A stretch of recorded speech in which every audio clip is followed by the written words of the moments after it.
Manual എക്സ്പോഷറിൽ ഇനി ഞാൻ നിങ്ങൾക്ക് ഒരു എക്സാമ്പിൾ തരാൻ ആഗ്രഹിക്കുകയാണ്. അതായത് നിങ്ങൾ സ്കൂളിൽ നിങ്ങളുടെ കുട്ടികൾ പഠിക്കുന്ന അല്ലെങ്കിൽ നിങ്ങൾ പഠിക്കുന്ന സ്കൂളിൽ ഒരു സ്പോർട്സ് ആക്ടിവിറ്റി ഷൂട്ട് ചെയ്യാൻ പോയിരിക്കുകയാണ്.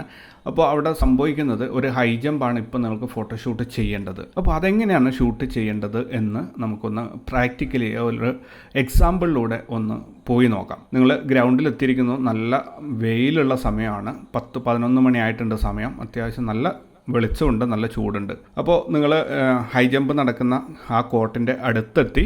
അവിടെ അപ്പോൾ നിങ്ങൾ ഫസ്റ്റിൽ ചെയ്യേണ്ടത് ഏറ്റവും നല്ലൊരു പൊസിഷനിൽ ഹൈ ജമ്പ് എങ്ങ് നിന്നാണോ ആൾ ഓടി വന്ന് ചാടി വരുന്നത് അതിൻ്റെ ഓപ്പോസിറ്റ് ഡയറക്ഷനിൽ നിങ്ങൾ നിൽക്കുകയാണെങ്കിൽ നിങ്ങൾക്ക് നല്ലൊരു വ്യൂ കിട്ടും. നിങ്ങളുടെ ദൂരെ നിന്ന് ഓടി വന്ന് ചാടി ലാൻഡ് ചെയ്യുന്നത് നിങ്ങൾ അടുത്തായിരിക്കാൻ വേണ്ടിയിട്ട് ശ്രദ്ധിക്കുക. അങ്ങനെയാണെങ്കിൽ വളരെ നല്ല ഒരു പോസായിരിക്കും. ഫേസിങ് ആയിട്ട് ആ മോഡൽ നിങ്ങളെ ആരാണോ ചാടുന്ന ആ ആൾ നിങ്ങളെ ഫേസ് ചെയ്യുന്നതായിട്ടുള്ള ഒരു പോസായിരിക്കും നിങ്ങൾക്ക് കിട്ടുന്നത്. രണ്ടാമത്തത്, നിങ്ങൾ ക്യാമറ ഹൈറ്റ് പറഞ്ഞാൽ ഒരല്പം ലോവർ ആംഗിളിൽ, അതായത് ഗ്രൗണ്ടിനോട് ചേർന്ന് നിലത്തുനിന്ന് അധികം പൊക്കത്തിലല്ലാതെ ക്യാമറ ഹോൾഡ് ചെയ്ത് ഇരിക്കുകയാണെങ്കിൽ നിങ്ങൾക്ക് ഈ ചാടുന്ന ആൾ വളരെ ഉയരത്തിൽ ചാടുന്നതായിട്ട് നിങ്ങൾക്കൊരു കാണിക്കാൻ പറ്റും. അതിൻ്റെ പുറകിലുള്ള അതായത് കാഴ്ചക്കാരും മറ്റുള്ളവരൊക്കെ ഈ ചാടുന്ന ആളിനേക്കാളും താഴെയായിട്ട് ഫോട്ടോയിൽ നിങ്ങൾക്ക് കാണാൻ സാധിക്കും. ഇനി എങ്ങനെയാണ് ഫ്രെയിം കമ്പോസ് ചെയ്യേണ്ടത്? ഹൈ ജമ്പാണ്, അപ്പോൾ കാഴ്ചക്കാരന് ഹൈറ്റിനെ കുറിച്ച് വ്യക്തമായ ഒരു ധാരണ നിങ്ങൾ കൊടുത്തിരിക്കണം. അതെങ്ങനെയാണ്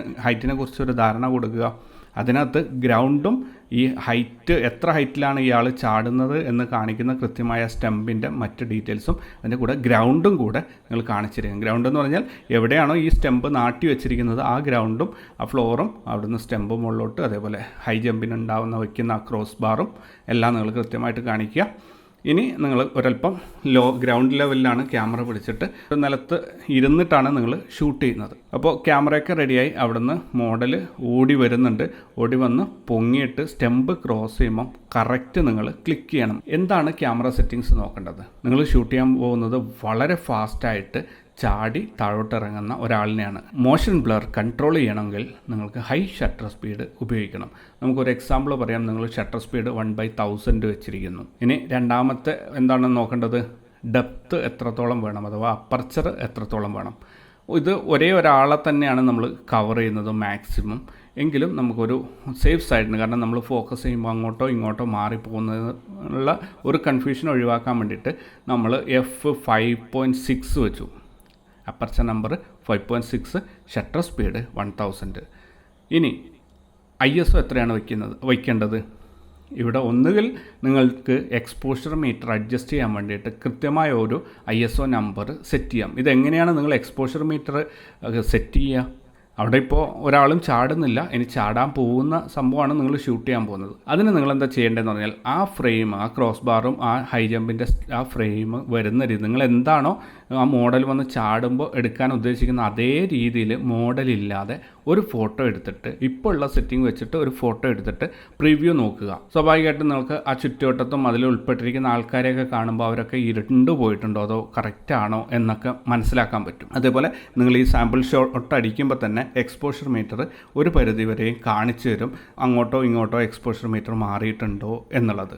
ഇനി നിങ്ങൾ എക്സ്പോഷർ മീറ്റർ വല്ലാതെ കൂടുതലോ കുറവോ കാണിക്കുന്നുണ്ടെങ്കിൽ അതിൽ ISO അങ്ങോട്ടോ ഇങ്ങോട്ടോ മാറ്റിയിട്ട് അതിന് 0യുടെ അടുത്തേക്കെങ്കിലും, കറക്റ്റ് 0 എത്തിയില്ലെങ്കിലും 0യുടെ അടുത്തായിട്ടുള്ള ഒരു പോയിൻ്റ് അപ്പുറത്തോ ഇപ്പുറത്തോ വന്ന് നിൽക്കുന്ന രീതിയിലെങ്കിലും ISO മാറ്റിയിട്ട് എക്സ്പോഷർ കറക്റ്റാക്കുക. നമുക്ക് വേണ്ടത് എക്സ്പോഷർ മീറ്റർ 0യിൽ തന്നെയാണ്.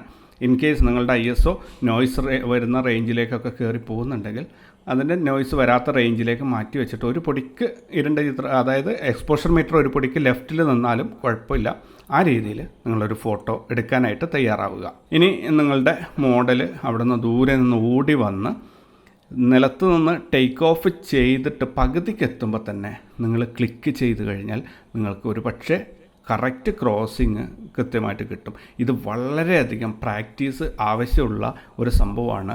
മൊമെൻ്റ് ഓഫ് ആക്ഷൻ കൃത്യമായിട്ട് ക്യാമറയിൽ പതിയുക എന്നുള്ളത്. അതായത് ആ കറക്റ്റ് ക്രോസ് ബാർ ക്രോസ് ചെയ്യുമ്പോഴാണ് നമുക്ക് ഈ മോഡലിൻ്റെ ഫോട്ടോ കിട്ടേണ്ടത്. പലപ്പോഴും നമ്മൾ ക്ലിക്ക് ചെയ്തിട്ട് ക്യാമറ ലാഗ്, അതായത് പല ക്യാമറകൾക്കും പല വിധത്തിലുള്ള ലാഗ് വരും. അപ്പോൾ അങ്ങനെ എന്തെങ്കിലും ഒരു ലാഗ് വന്നു കഴിഞ്ഞാൽ നിങ്ങൾ ഉദ്ദേശിച്ച സമയത്ത് ക്യാമറ ക്ലിക്കാവില്ല. ഏറ്റവും ഒരു ബെസ്റ്റ് പ്രാക്ടീസ് എന്ന് പറഞ്ഞു കഴിഞ്ഞാൽ നിങ്ങൾ ക്രോസ് ബാറിൻ്റെ തൊട്ടടുത്തേക്ക് മോഡൽ എത്തി, അതായത് നിലത്ത് നിന്ന് പൊങ്ങിയിട്ട് ക്രോസ് ബാറിൻ്റെ ഏകദേശം അടുത്തെത്തിയ മൊമെൻറ്റിൽ തന്നെ ക്യാമറ ഷട്ടർ ബട്ടൺ പ്രസ് ചെയ്യുക എന്നുള്ളതാണ് ഒരു പരിധിവരെ വർക്കൗട്ട് ആവുന്ന ഐഡിയ. അവിടെ ചെറിയൊരു ലാഗ് ഉണ്ടെങ്കിലും നിങ്ങൾക്ക് കൃത്യസമയത്ത് ക്യാമറ എടുത്ത് തരും. ഇനി പല ക്യാമറകൾ നല്ല ഫാസ്റ്റ് പെർഫെക്റ്റ് കൺട്രോളുള്ള ക്യാമറകളാണെങ്കിൽ കൃത്യമായിട്ടും ക്രോസ് ബാറിൻ്റെ മുകളിൽ വെച്ച് ക്ലിക്ക് ചെയ്ത് കഴിഞ്ഞാൽ കൃത്യമായിട്ടുള്ള ക്രോസ് ബാർ ക്രോസ് ചെയ്യുന്ന ആ ഫോട്ടോ തന്നെ നിങ്ങൾക്ക് കിട്ടുകയും ചെയ്യും. ഇത്രയാണ് ഈ ഒരു ഫാസ്റ്റ് ആക്ഷൻ ഫോട്ടോഗ്രാഫിയുടെ എക്സാമ്പിളിൽ എനിക്ക് പറയാനുള്ളത്. ഇനി നിങ്ങൾ മറ്റൊരു സിറ്റുവേഷനിലെത്തി എന്ന് കരുതുക. നിങ്ങളുടെ കുറേ കൂട്ടുകാർ കൂട്ടം കൂടി നിൽക്കുകയാണ്. നിങ്ങൾ ഒരല്പം മാറി നിന്നിട്ട് അവരുടെ ഫോട്ടോ എടുക്കുകയാണ്. ഒരു 20ഓളം പേരുണ്ട്. അപ്പോൾ എങ്ങനെയാണ് ഫോട്ടോ എടുക്കേണ്ടത്? നിങ്ങൾ അവരെയൊക്കെ അവർ കൂട്ടമായിട്ടാണ് നിൽക്കുന്നത്. അവർ ലൈനപ്പ് ചെയ്യാനൊന്നും തയ്യാറല്ല. എല്ലാവരും നല്ലൊരു ഹാപ്പി മൂഡിലാണുള്ളത്. അപ്പോൾ നിങ്ങളൊരു ഒരല്പം മുകളിലോട്ട് കയറി നിൽക്കുക. നിങ്ങൾ നിൽക്കുന്ന അവരുടെ അതേ ഉയരത്തിൽ നിന്നും ഒരല്പം ഹൈറ്റിലേക്ക് ഒരു സ്റ്റൂളോ അല്ലെങ്കിൽ എന്തെങ്കിലും കുറച്ച് ഉയരം കിട്ടുന്ന ഒരു വസ്തുവിലേക്ക് കയറി നിൽക്കുക. അതിനുശേഷം നിങ്ങൾ ആ ഗ്രൂപ്പിനെ മൊത്തമായിട്ട് കിട്ടുന്ന രീതിയിലേക്ക് നിങ്ങളുടെ ഫ്രെയിം സെറ്റ് ചെയ്യുക. അതിനകത്ത് വ്യൂ ഫൈൻഡറിലൂടെ നോക്കുമ്പോൾ എല്ലാവരെയും കാണുന്നുണ്ട് എന്ന് ഉറപ്പുവരുത്തുക. നെക്സ്റ്റ് എന്താണ് ചെയ്യേണ്ടത്? എക്സ്പോഷർ മീറ്ററിലേക്ക് നോക്കുക. എക്സ്പോഷർ മീറ്ററിലേക്ക് നോക്കുമ്പോൾ നിങ്ങൾക്ക് എക്സ്പോഷർ മീറ്റർ ലെഫ്റ്റിലോട്ടോ റൈറ്റിലോട്ടോ പോയിട്ടില്ല എന്ന് ഉറപ്പുവരുത്തുക. ഷട്ടർ സ്പീഡ് എത്രയാണ് നിങ്ങൾക്ക് ഇവിടെ പ്രായോഗികമായിട്ട് യൂസ് ചെയ്യേണ്ടത്?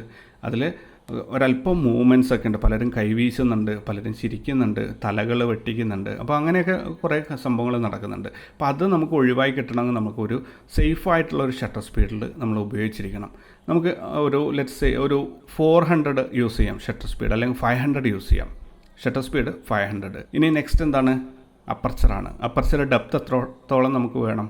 ഒരുപാട് ആൾ 20ഓളം പേര് കൂടി നിൽക്കുന്നതാണ്.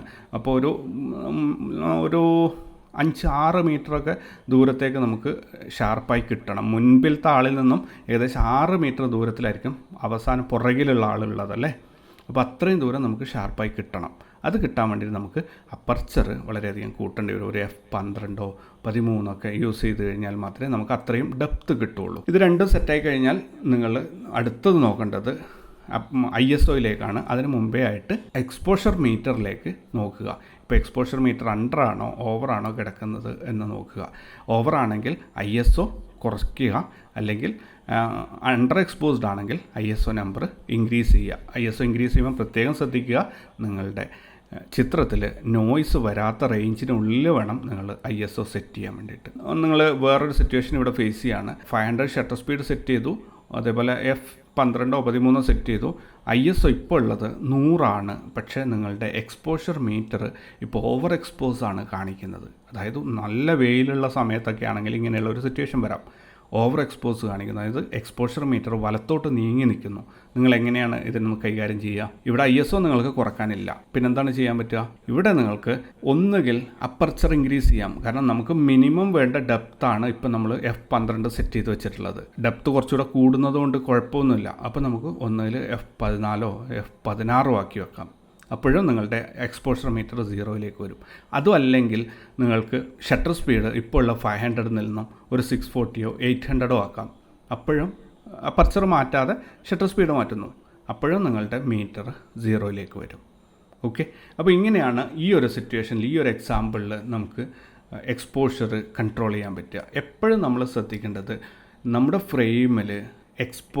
നമ്മുടെ ഫ്രെയിമിൽ മൂവിങ് ഒബ്ജക്ട്സ് ഉണ്ടോ എന്നുള്ളതാണ്. മൂവിങ് ഒബ്ജക്ട്സ് ഉണ്ടെങ്കിൽ ഷട്ടർ സ്പീഡ് കൂടുതലായിട്ട് തന്നെ ഉപയോഗിക്കുക, അത് ലോക്ക് ചെയ്യുക. പിന്നീട് എക്സ്പോഷർ മീറ്റർ അഡ്ജസ്റ്റ് ചെയ്യാൻ വേണ്ടി ഷട്ടർ സ്പീഡ് തിരിക്കരുത്. ഓക്കെ, രണ്ടാമത്തത് നിങ്ങൾക്ക് ഡെപ്താണ് നോക്കേണ്ടത്. എത്രത്തോളം ദൂരത്തേക്ക് ഫോക്കസ് ആവണം അല്ലെങ്കിൽ ഷാർപ്പ് ആവണം എന്ന് നോക്കുക. അത് ഒത്തിരി ദൂരം ഉണ്ടെങ്കിൽ F നമ്പർ കൂടുതലായിട്ട് ഉപയോഗിക്കുക, കൂട്ടി ഉപയോഗിക്കുക. F10 15 16 22 ഉപയോഗിക്കുക. ഓക്കെ, പിന്നീട് അത് അനക്കരുത്. അവിടെ സെറ്റ് ചെയ്ത് വെച്ച് കഴിഞ്ഞാൽ അത് തീരുമാനമായി. പിന്നെ എക്സ്പോഷർ മീറ്ററിനെ 0യിലേക്ക് കൊണ്ടുവരാൻ വേണ്ടിയിട്ട് ISO മാറ്റുക. ഓക്കെ അല്ലേ? ക്ലിയർ അല്ലേ? അപ്പോൾ ഇങ്ങനെയാണ് നമുക്ക് ഫോട്ടോഗ്രാഫിയിൽ എക്സ്പോഷർ കൈകാര്യം ചെയ്യേണ്ടത്. ഇനി മറ്റൊരു ഒരു സിറ്റുവേഷൻ കൂടി ഞാൻ പറയാം. ഒരു സന്ധ്യാനേരത്ത് ഒരു മെഴുകുതിരി കത്തിച്ച് വെച്ച് ഇരിക്കുന്ന ഒരാളെയാണ് നിങ്ങൾ ഫോട്ടോ എടുക്കുന്നതെങ്കിൽ നിങ്ങൾക്ക് അവിടെ ISO നിങ്ങൾക്ക് ഗ്രെയിൻസ് വരുന്നതിൻ്റെ ടോപ്പ് ലെവലിലോട്ട് പോയി. അതായത് ഇനി ISO ഒരു 6400 ആണ്. നിങ്ങൾ 5D Mark III ക്യാമറയാണ് ഉപയോഗിക്കുന്നത്. ISO 6400 നിങ്ങൾ സെറ്റ് ചെയ്ത് വെച്ചു. പക്ഷേ എക്സ്പോഷർ മീറ്റർ ഇപ്പോഴും നിങ്ങൾക്ക് 0യിലേക്ക് കൊണ്ടുവരാൻ പറ്റിയിട്ടില്ല. നിങ്ങൾ കയ്യിൽ പിടിച്ചാണ് ഷൂട്ട് ചെയ്യുന്നത്. ഇപ്പോൾ ഷട്ടർ സ്പീഡ് 1/80 ആണുള്ളത്. അതേപോലെ നിങ്ങളുടെ ലെൻസ് f4 ആണ്. അപ്പോൾ അപ്പർച്ചർ നമ്പർ 4 താഴോട്ട് കൊണ്ടുവരാൻ പറ്റില്ല. നിങ്ങൾക്ക് f4 തന്നെ ഷൂട്ട് ചെയ്യണം. അതിൻ്റെ താഴോട്ട് ലെൻസിന് കപ്പാസിറ്റി ഇല്ല. മിനിമം വന്നു കഴിഞ്ഞാൽ 4 വരെ അതിന് കിട്ടുള്ളൂ. അപ്പോൾ അങ്ങനെ ഒരു സിറ്റുവേഷൻ നിങ്ങളുടെ മുന്നിൽ വരികയാണെങ്കിൽ എങ്ങനെയാണ് അതിനെ ഓവർകം ചെയ്യുക? ഒരു ട്രൈപോഡ് ഉപയോഗിച്ചിട്ട് ഈ പ്രശ്നത്തിന് പരിഹരിക്കാൻ സാധിക്കും. അതായത് നിങ്ങളുടെ ക്യാമറ ഒരു ട്രൈപോഡിലേക്ക് മൗണ്ട് ചെയ്ത് വയ്ക്കുക. അപ്പോൾ നിങ്ങൾക്ക് ഷട്ടർ സ്പീഡിൻ്റെ ലിമിറ്റേഷൻസ് ഇല്ലാതായി. നിങ്ങൾക്ക് ഷട്ടർ സ്പീഡ് 1/80 എന്നുള്ളത് അതിനേക്കാളും കുറവ് ഉപയോഗിക്കാൻ സാധിക്കും. അപ്പോൾ നിങ്ങളുടെ കയ്യിൽ അഡീഷണൽ ലെൻസ് ഉണ്ടെങ്കിൽ f4 കുറഞ്ഞ അപ്പർച്ചർ റേറ്റിംഗ് കിട്ടുന്ന ഏതെങ്കിലും ലെൻസ് ഉണ്ടെങ്കിൽ അത് ഉപയോഗിച്ചിട്ട് നിങ്ങൾ അപ്പർച്ചർ നമ്പർ 2.8 1.8 ഒക്കെ സെറ്റ് ചെയ്ത് വെച്ചിട്ട് ഈ ലൈറ്റിങ്ങിൻ്റെ പ്രശ്നം മറികടക്കുക. ഇങ്ങനെയാണ് ഓരോ സിറ്റുവേഷനിലും നമ്മൾ ഓരോ പ്രശ്നങ്ങൾ പരിഹരിച്ചുകൊണ്ട് വിജയകരമായി ഫോട്ടോഗ്രാഫി ചെയ്യുന്നത്. നിങ്ങൾക്ക് ഇതേപോലെയുള്ള എക്സാമ്പിൾസ് നിങ്ങളൊന്ന് പരീക്ഷിച്ച് നോക്കുക. ഓരോ സിറ്റുവേഷൻസ് പരീക്ഷിച്ച് നോക്കുക. നിങ്ങൾക്ക് ഉറപ്പായിട്ടും അവിടെ പല ഡിഫിക്കൽട്ടീസും ഫേസ് ചെയ്യേണ്ടി വന്നേക്കാം. കുറച്ചധികം ലെസൺസ് നിങ്ങൾ കേട്ടതിന് ശേഷം മാത്രം നിങ്ങൾ പരീക്ഷണം തുടങ്ങുക. കാരണം ഇതുവരെ നമ്മൾ ഫോക്കസ് എന്ന ഒരു സെഷൻ കംപ്ലീറ്റ് ചെയ്തിട്ടില്ല. അത് വളരെ പ്രധാനപ്പെട്ടതാണ്. നിങ്ങൾക്കൊരു ഫസ്റ്റ് ഫോട്ടോ ചെയ്യുന്നതിന് മുമ്പേ എന്താണ് ഫോക്കസ് എന്ന് നിങ്ങൾ അറിഞ്ഞിരിക്കണം. അപ്പോൾ ആ ഒരു സെഷനും കൂടി കേട്ടതിന് ശേഷം മാത്രം നിങ്ങൾ പ്രായോഗിക പരിശീലനത്തിന് ഇറങ്ങുക.